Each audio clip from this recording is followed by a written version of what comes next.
أهل تربه بشار والفقيه المشهار وبآل علو الأبرار من بهم حالي زان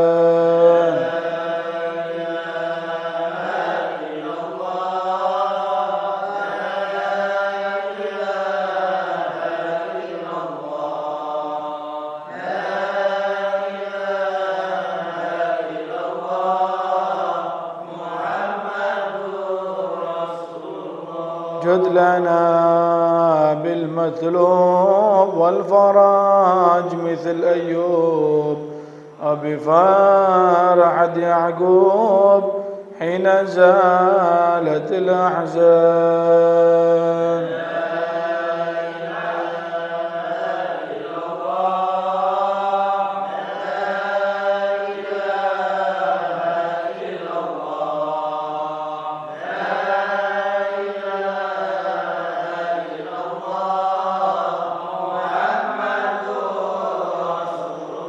الحبيب المحضر قائما في الأسحار قائلا يا ستار جد لنا بالغفران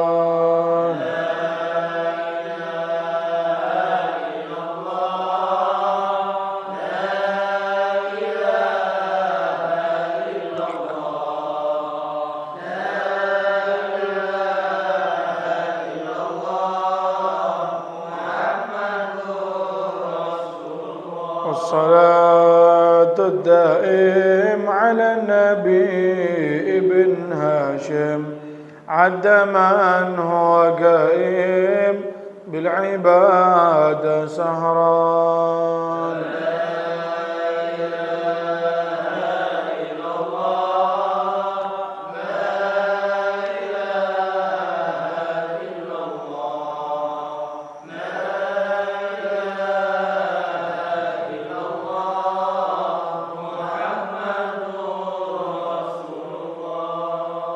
لا إله إلا الله محمد رسول الله صلى الله عليه وعلى آله وصحبه وسلم كلمة حق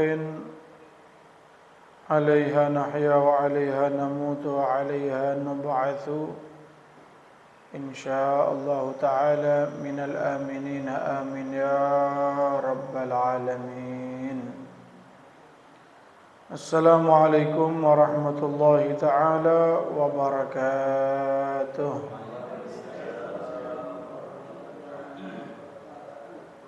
Alhamdulillah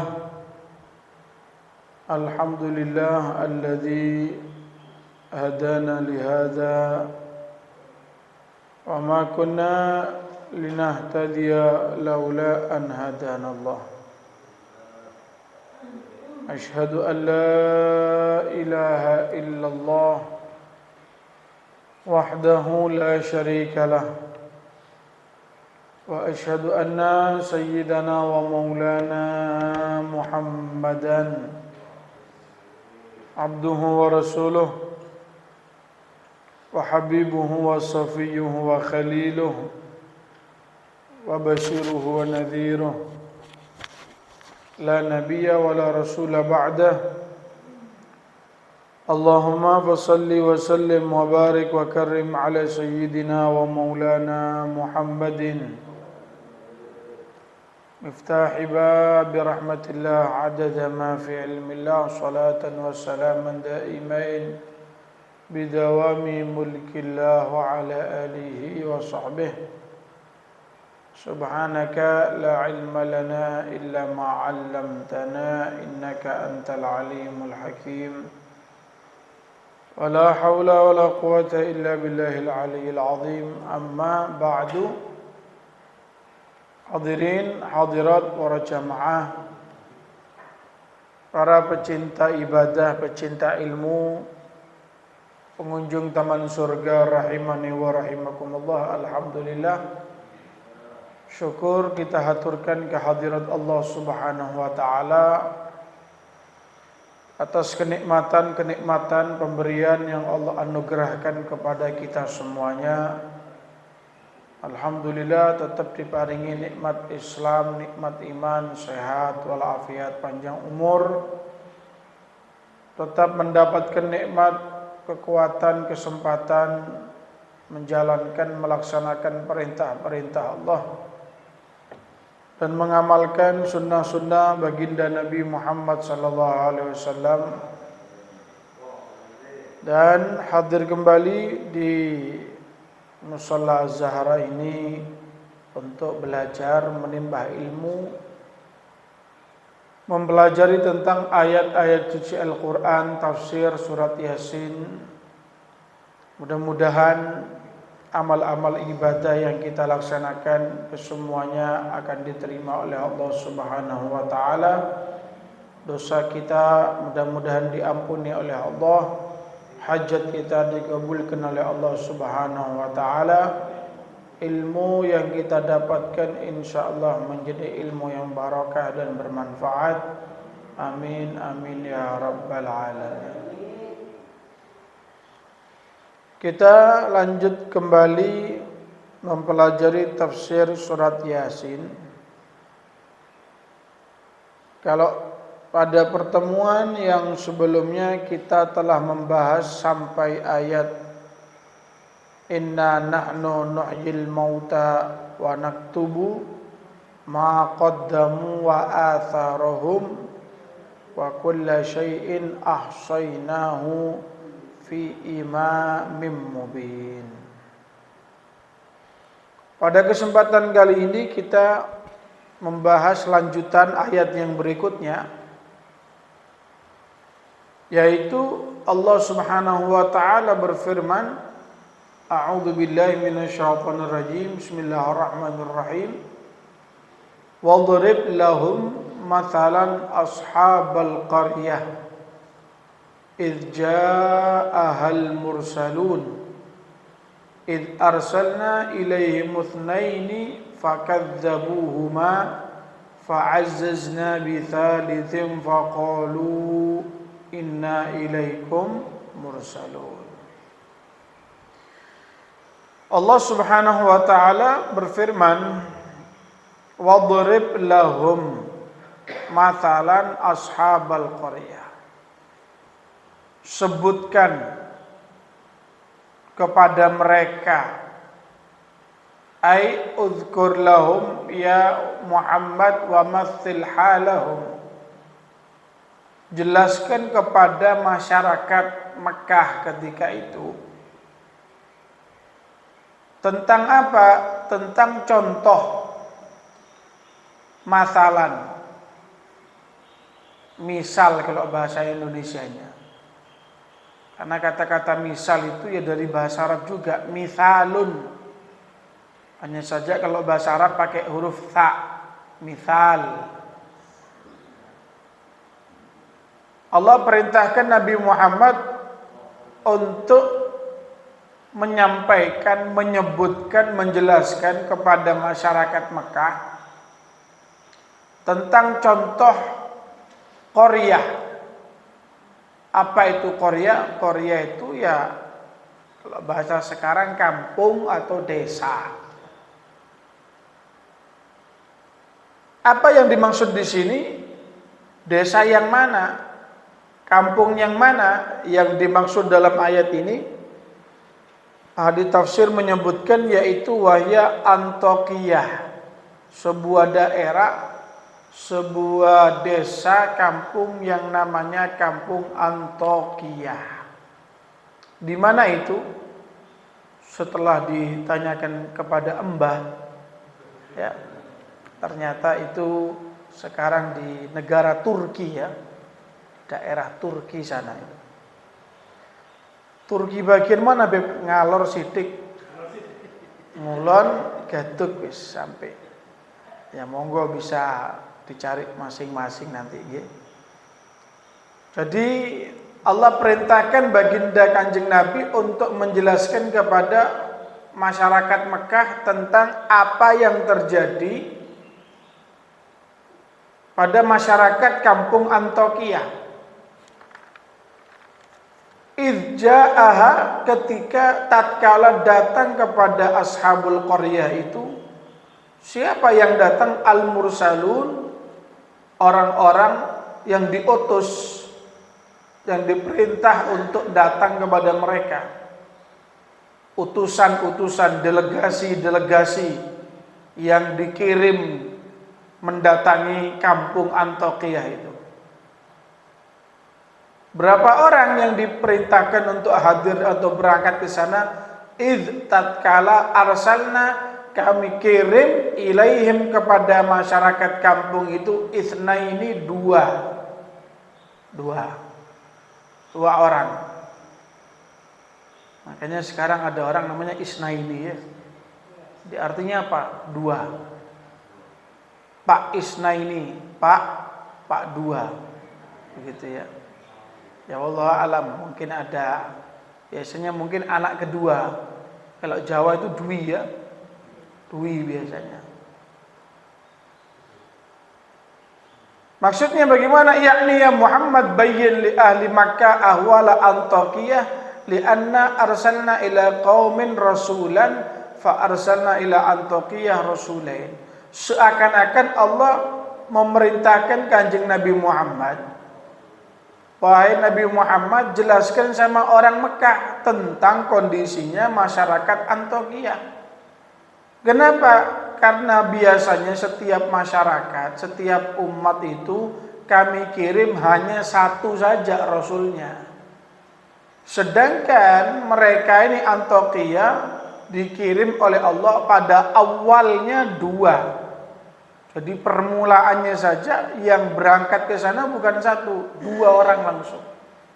Rata-rata Allah tuh kebanyakan menugaskan satu. Tapi ini untuk masyarakat di daerah Antiokhia ini dua orang berangkat ke sana. Fakadzabuhuma, ternyata masyarakat setempat mendustakan dua rasul ini. Ternyata responnya tidak sesuai yang diharapkan. Bagaimana? Fa'azzazna bitsalitsin, kami kuatkan lagi, kami mantapkan lagi, kami datangkan dukungan berikutnya, bitsalitsin, yang ketiga. Qawainahuma bitsalitsin, kami perkuat, suruh berangkat lagi utusan yang ketiga. Faqalu, mereka semua tadi itu mengatakan kepada masyarakat Antiokhia, inna ilaikum mursalun, sesungguhnya kami ditugaskan untuk mendatangi kalian wahai masyarakat Antiokhia. Perintah dari Allah, fawahiduhu, esakan Allah, tauhidkan Allah, dan imanlah kepada Allah Subhanahu wa ta'ala. Jadi ini kalau disebutkan di tafsir, ini tepatnya di zaman Nabi Isa. Tepatnya di zaman Nabi Isa. Jadi antara Nabi Isa dengan Nabi Muhammad itu ya tidak jauh berbeda ya dengan apa yang kita ketahui dengan kalender sekarang. Kalender sekarang sudah 2023. Hijriahnya berapa? 1444 ya. Ya tinggal dikurangi, berapa ketemunya itu? 2223 dikurangi 1445. Berapa? Sekitar berapa? 500 sampai 600-an begitu ya. Ini harus kita riset sebentar ini. Biar lebih pasti begitu ya. 2023 dikurangi 1444. 579 tahun. Memang di tafsir saya pernah juga membaca dalam keterangan lain, antara baginda Nabi sama Nabi Isa sekitar 600-an. Ya, betul berarti kurang lebih segitu. 579 sampai 600 tahun, sekitar 6 abad ya. Sekitar 6 abad antara Nabi Isa dengan Nabi Muhammad sallallahu alaihi wasallam. Ya lumayan, cukup lama ya, lama. Nah, di zaman beliau, zaman Nabi Isa itu memiliki santri-santri, memiliki murid-murid, disebut namanya hawariyun. Namanya hawariyun. Kalau orang-orang yang membela baginda Nabi dengan tenaganya, pikirannya, dananya, nyawanya, dan seterusnya, disebut sahabat kan? Sahabat baginda Nabi. Tapi kalau Nabi Isa disebut hawariyun. Hawariyun. Nah, ini Nabi Isa pernah memerintahkan kepada santri-santrinya, murid-muridnya, hawariyun itu 2 orang ditarik sama Nabi Isa, dipilih 2 orang, perintah berangkat ke Antioquia. Ya sudah, karena perintahnya Nabi Isa ketika itu, berangkat 2 orang ini. Falamma qarubal minal Madinah, ketika sudah mendekati mau masuk kota Antioquia ini, ra'aya syaikhan yar'a ghanaman. 2 orang utusan ini ngelihat ada orang sepuh yang lagi ngangon wedhus, ngembala kambing. Bahwa Habibun Najjar, dan orang ini ternyata diketahui profesinya sebagai najjar. Apa itu najjar? Najjar itu tukang kayu. Bukan kampung tukang kayu itu ya. Emang orang yang profesinya dia itu bisa mebel begitu ya, tukang untuk buat lemari dan seterusnya itu. Nah, cuma ketika itu orang yang sepuh ini lagi ngangon wedhus. Fasallama alaihi, 2 utusan ini, santrinya Nabi Isa ini ketemu, masuk, bagaimana ya, mengucapkan salam. Ucapkan salam sebagai bentuk menghormat, menghargai, ada orang asing datang ke tempat yang baru nih, mengucapkan salam. Ketemu, kemudian ditanya sama orang yang sepuh ini, man antuma, mohon maaf nggih, sampean 2 orang ini siapa? Datang ke kampung kami, mohon maaf, sampean siapa? Ya, langsung sudah memperkenalkan diri. Nahnu Rasulullah Isa alaihissalam. Ya, kami ini utusannya Nabi Isa. Kami diperintah oleh Nabi Isa untuk datang dakwah di kampung Antioquia ini. Dakwah apa? Maksudnya bagaimana? Nad'ukum min ibadatil authan ila ibadatir rahman. Kami diperintahkan mengajak masyarakat untuk menyembah Allah Subhanahu wa taala dan meninggalkan untuk menyembah authan. Apa authan? Berhala-berhala. Jadi ternyata sesembahan berhala-berhala itu bukan hanya di zaman Kanjeng Nabi. Sebelum Kanjeng Nabi, zaman Nabi Isa kan. Berarti sudah sekitar 2000 tahunan. Ternyata ya sudah banyak orang-orang yang nyembah berhala. Nah, sekarang terkadang ya masih ada juga kadang-kadang ya. Nyembah-nyembah berhala itu magiono ini. Nah, ini 2 utusan menjelaskan ya, kami datang diperintah untuk ayo ngajak masyarakat nyembah Allah, mengesahkan Allah, iman sama Allah. Itu berhala-berhala salah, tinggalkan semua tadi itu. Kemudian katanya orang tua ini, ama'akum ayah. Kalau memang jenengan berdua ini utusannya Nabi Isa, mohon maaf, apa tanda yang bisa saya terima kalau betul-betul jenengan ini utusannya Nabi Isa? Nah, kalau sekarang ini kan untuk membuktikan utusan pemerintah atau apa kan pasti ada surat jalan atau mungkin keterangan-keterangan apalah begitu. Zaman Nabi Isa membawa surat jalan dari mana? Oh, ini surat jalan saya, surat perintah. Bagaimana? Ketika ditanya apa tandanya, kedua orang ini jawab, qala na'am, ya kami punya. Apa itu? Nashfil marid wa nubri'ul akmaha wal abrasa wa nuhyil mauta biidznillahi ta'ala. Kami bisa menyembuhkan orang yang sakit, yang buta kami bisa kembalikan normal, bisa memandang, melihat seperti manusia biasa. yang kena penyakit lepra, penyakit kulit yang berbahaya, kami bisa menyembuhkannya. Bahkan bukan hanya itu, wa nuhyil mauta biiznillah, kami bisa menghidupkan yang sudah mati atas izin dari Allah Subhanahu wa taala. Jadi ketika ditanya apa tandanya, ya dikeluarkan sudah. Amunisi senjata ini dikeluarkan sudah semuanya. Kalau tidak gitu, ketika itu tidak diterima ya. Sulit. Jadi kalau sekarang ya kita sudah alhamdulillah, mosok tidak percaya Al-Quran sudah ada, Kanjeng Nabi sudah lahir, hadis kitabnya di mana-mana, kok makai takon, mana? Saya mau ngelihat mukjizatnya mana? Al-Quran itu barang. Kan gitu ya. Kalau andai kata orang zaman sekarang baru terus mau niru-niru masyarakat Antokia, saya tidak yakin dia sama sampean. Sampai embah saya yang di kuburan itu urip maning. Terus saya suruh jogeri gitu, suruh menghidupkan lagi. Ya beda. Ini kan kelas level-levelnya para nabi yang mereka itu diberikan mukjizat oleh Allah. Apa diantaranya? Yaitu menyembuhkan yang sakit-sakit, bahkan sampai yang parah, yang mati pun bisa dihidupkan kembali. Ditantang begitu. Bagaimana katanya si Syekh ini, bapak tua tadi itu, innali ibnan maridon mundu sinin. Ya sudah, kalau memang jenengan memang bisa nyembuhkan yang sakit, ayo ke rumah.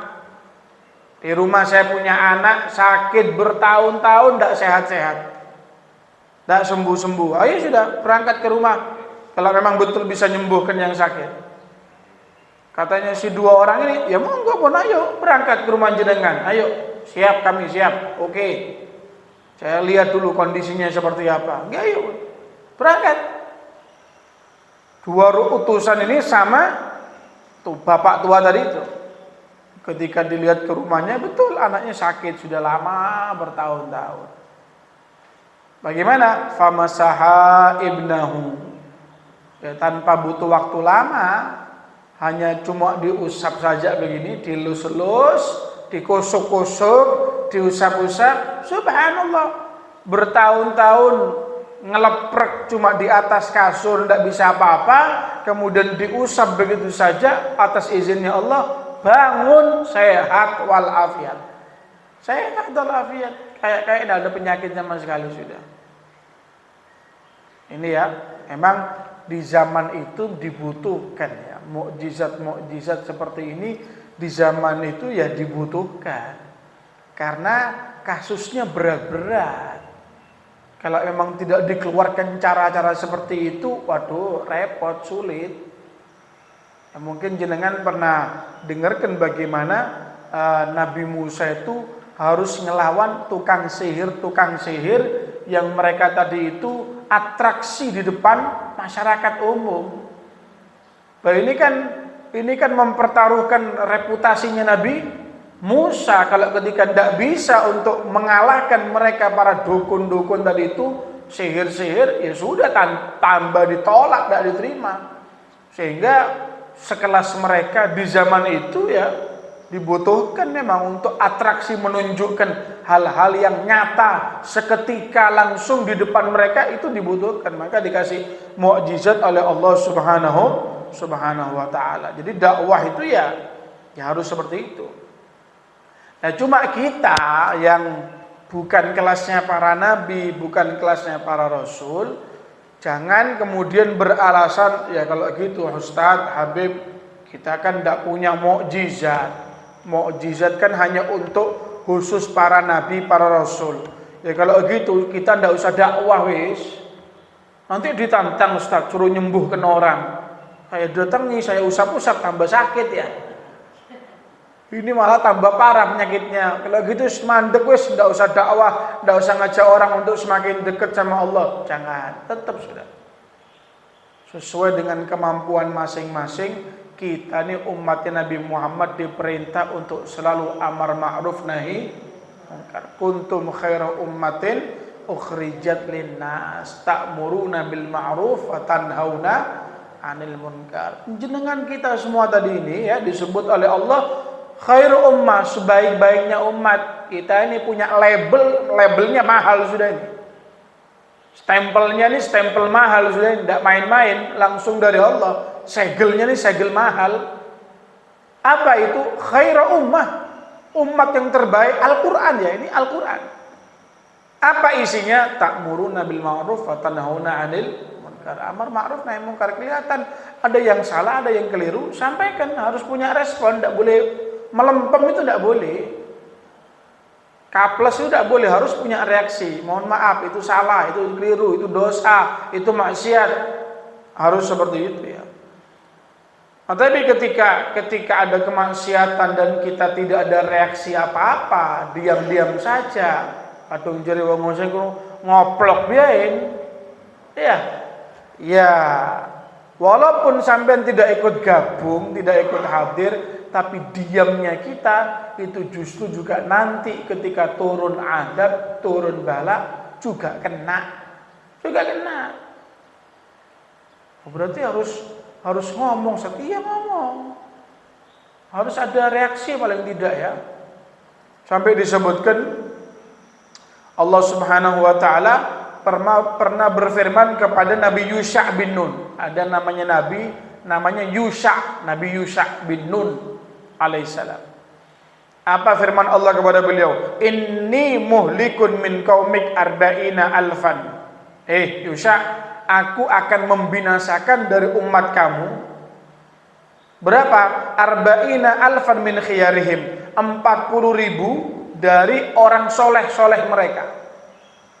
40.000 orang yang ahli ibadah semuanya akan diazab oleh Allah. Wasittina alfan min syirarihim, dan 60.000 dari yang ahli maksiat. Berarti totalnya 100.000. Yang 40.000 ahli ibadah, sholatnya, ngajinya, wiritannya, qiyamulailnya 40.000. 60.000 ahli maksiat. Tapi ternyata yang soleh kena azab juga dari Allah. Heran Nabi Yusha, ya setengah protes begitu. Ma balul akhyar, mohon maaf ya Allah, loh kenapa yang bagus-bagus, yang ahli ibadah kok juga akan diazab, akan disiksa? Allah berfirman, innahum la yaghdabuna li ghadabi. Karena mereka itu yang ahli ibadah, mereka tidak marah karena aku, tidak. Kenapa? Fakanu yuwakilunahum wa yusharibunahum, karena mereka tetap kumpul, dekat, berbaur dengan yang ahli maksiat. Makan bareng, minum bareng, kelihatan ada maksiat, biasa-biasa aja. Ada kemungkaran, biasa-biasa aja. Tidak ada respon apa-apa. Mungkin dia berani bersuara, jangan, ini salah, ini keliru, ini dosa, maksiat, jangan dilakukan. Enggak, diem. Ya tetap kumpul bareng, berbaur, bermasyarakat. Nah, karena seperti itu, walaupun dia ahli ibadah, tetap kena azab, siksaan dari Allah Subhanahu wa ta'ala. Ya berarti harus punya respon ya. Kita tidak boleh tinggal diam, tidak boleh kita ini. Ya, kelendi Ustaz. Ya sing kelendi. Kenapa kelendi? Ada maksiat yang mungkin ya paling tidak dimulai dari rumah tangga masing-masing. Ketika di rumah tangganya ada kemaksiatan, jangan diem, harus ada respon. Apa yang gampang? Bab sholat, kelihatan istrinya, anaknya tidak sholat, ya jangan ojo ngoplok, harus bersuara. Mana sholat? Sudah sholat? Ayo sholat jamaah, harus begitu. Biarkan Beb, itu urusan masing-masing. Ngono iki, Pak. Berarti membiarkan kemungkaran terjadi di rumahnya, walaupun yang bapak ataupun emaknya ahli sholat, tapi anaknya maksiat, dibiarkan, tidak ada respon apa-apa, ya juga sama, kena juga azab dari Allah Subhanahu wa ta'ala. Kenapa? Karena kita tidak punya mukjizat, bukan kelasnya Nabi, bukan kelasnya Rasul sudah. Kalau seperti muridnya Nabi Isa ini, ketika diperintahkan untuk berangkat ke daerah Antioquia, ditantang, bisa menyembuhkan yang sakit, bisa, langsung beres, sehat walafiat tadi ini. Nah, karena seperti itu, ya sudah, fafashal khobar, namanya informasi langsung rame, satu kota, satu daerah kampung Antokia ini rame sudah.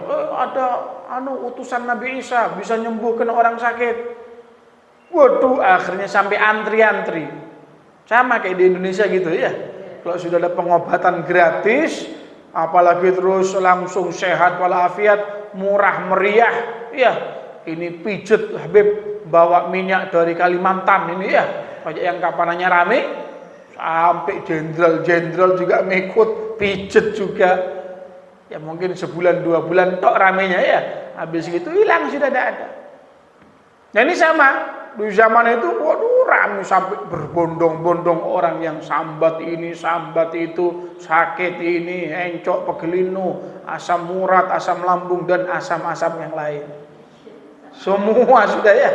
Dan subhanallah sehat semuanya. Sehat semuanya sudah, sehat semuanya. Bahkan dalam riwayat lain mengatakan orang tua yang pertama kali ditemui tadi itu, dalam riwayat lain orangnya itu buta. Nah kemudian didoakan sama 2 utusan ini. Fakana basiran biidznillah, akhirnya bisa memandang seperti normal biasanya atas izin dari Allah Subhanahu wa taala. Jadi ramai dah, heboh. Kampung Antok ini heboh tak karu-karuan sudah. Nah, ketika sudah ramai di masyarakat, heboh, barulah penguasa ketika itu pun juga penasaran. Ada raja. Ya namanya raja, ketika kampungnya, daerahnya didatangi sama orang asing dan membuat kehebohan di masyarakatnya, kan pasti tanda tanya. Karena kan sifatnya penguasa itu teritorial ya, kayak singa gitu ya. Tidak terima kalau andai kata ada penyusup masuk, itu akan ngamuk begitu. Nama rajanya ini rodok repot disebutkannya nih. Ya raja-raja dari kerajaan Yunani ya, termasuk dari bagian kerajaan Yunani. Ini nama rajanya siapa nih? Bahasa Yunani agak repot. Iftikhis namanya. Iftikhis. Tak tahu bahasa Yunaninya bagaimana, wallahu a'lam ya. Nah, sebentar saya cari sebentar ini. Iftikhis parah nih. Ya pokoknya raja begitulah sudah. Yang raja ini zalim, dia namanya sudah penguasa. Dia semuanya apa katanya dia. Ketika ada yang aneh-aneh, sudah. Namanya ada yang menyebutkan Iftikhis, ada yang menyebutkan Intikhas. Nama rajanya ketika itu. Wa kana min kibar muluki Yunani, termasuk pembesar-pembesar raja-raja di zaman Yunani, era Yunani. Berarti Yunani ini dekat sama Turki ya. Betul. Jarak berapa kilometer?